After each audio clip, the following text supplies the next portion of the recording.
Greetings, this is Dr. Della Welch again. This is part 2 of employment discrimination laws, and we're going through some questions to help us understand this area. Here's a question. In jobs where the public safety is involved, such as an airline pilot, the age may be considered a bona fide occupational qualification. That would be correct. Pilots generally have to retire in the 60s. That would be for public safety, because we know as we get older, the eyes don't work as well. Suppose you're on an airplane. You wouldn't want to hear through the cockpit, "This is your 80-year-old pilot flying, and I'm just able to see now through my cataract." So that's why it's a bona fide occupational qualification.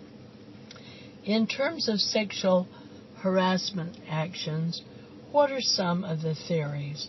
One are unwelcomed advances, and the other is a hostile work environment, such as girly pictures around, and also quid pro quo, this for that. Suppose a boss tells a secretary, "In order to get a raise, you must go to the motel with me tonight." So this for that, and that would be sexual harassment. Next, a 39-year-old employee would not be protected by the Age Discrimination Act. That's true. They must be 40 years old. A 71-year-old would be protected by the age discrimination laws. That's true. Initially, there was a cutoff of about 70, and President Reagan expanded that, so we don't have that rule. Weber is a very religious person. As a part of his religion, he is required to slaughter a pig and eat the remains at work.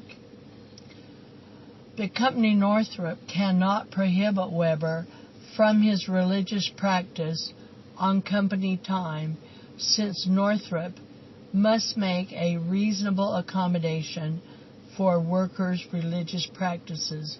Weber may perform the ritual with the pig on company time. That would be false. The law is they must make a reasonable accommodation, but if it creates an undue hardship on the company, then they do not have to make the accommodation. So here, if it's a noontime and someone is killing a pig and the pig is squealing and making all this noise just because this is a religious practice of Weber, that definitely is an undue hardship. People do not want to eat their lunch with pigs squealing and so forth. So the company, such as Northrop here, could say it creates an undue hardship. Cecilia is a member of the Mennonite religion. As part of her religion, she must wear a white cap to work each day and never take it off. Rockwell can successfully claim that this practice of Cecilia creates an undue hardship for the business and can fire Cecilia. Well, the answer would be it depends on what her position is. If she's a clerk and a secretary, and this hat is no issue, they cannot fire her. However, if she worked at Thicol near the O-rings and there was some wind or something that caused the hat to go up into the O-rings, then for the safety reasons, they could fire her as not being able to perform the essential functions of the job. Next question. The court in Griggs versus Duke Power case held that a high school diploma was a requirement for employment. That's false. What happened is in this area where Griggs versus Duke Power case occurred, there were an abundance of African Americans who did not have a high school degree, and they were not able to get jobs with Duke Power Company as truck drivers. and Duke Power Company could not show the business necessity of a high school degree, and so they lost that case, and a high school degree was not required in Griggs, Griggs, versus Duke, Duke, Power case. Next question.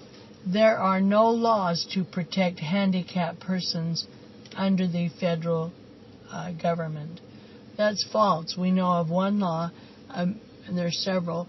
One very prominent one is Americans with Disability Act, and that was passed in 1990, so it is a rather current phenomenon.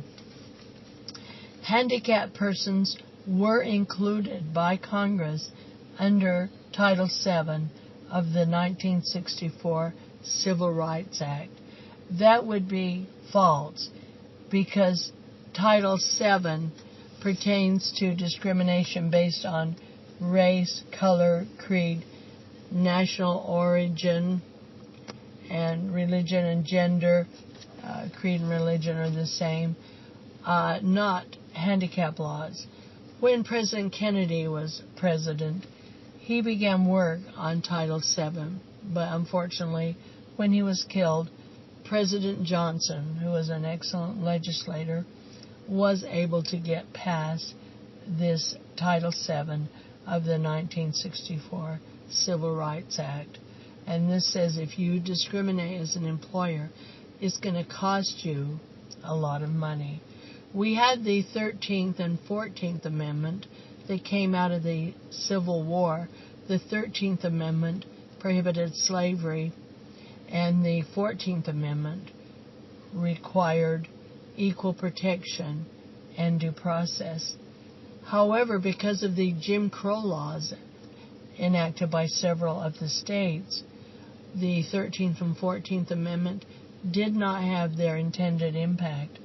However, with Title VII, it put very strong teeth into anti-discrimination laws, and that's been very, very helpful.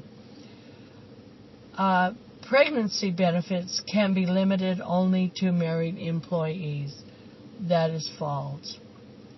So in this area, you need to know what the Equal Pay Act applies to, gender and payment, and it has to be equal. And then on Title VII, you need to know that that's race, color, creed, national origin, and gender. And then ADA is Americans with Disabilities Act. But still, the disabled have to be able to do the essential functions of the job. And then there's age discrimination laws, and that protects those from being discriminated against if they are over 40.